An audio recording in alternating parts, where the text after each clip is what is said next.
Not until the 1950s did science solve the puzzle of how the Shuar shrank heads.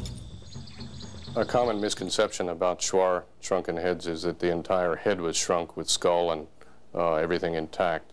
In fact, you cannot shrink a human skull. It's solid bone, and so that would not be possible. So the solution to this was rather simple. The head was cut off from the body, and then a slit was typically cut up the back of the skull to around the crown area, and then the skin was peeled away.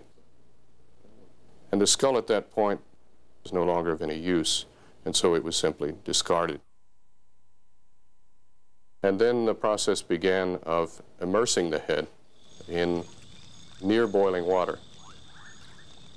The trick was to not let the water boil completely, because it would damage the hair and it would fall off. So you wanted to have it hot, but not too hot. After the head is taken out of the near boiling water, it's then turned over, and a series of hot stones are gradually put into the head and moved around until they cool off, and then replaced by new hot stones, and finally by hot sand.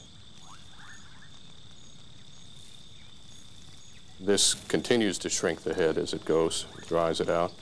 And then the head is taken out and suspended over a smoldering fire in which it dries and further shrinks in size.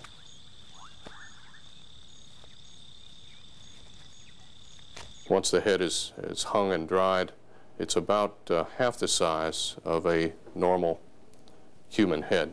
If you compare it with a human skull of an adult, you can see it's about reduced to about half of its normal size.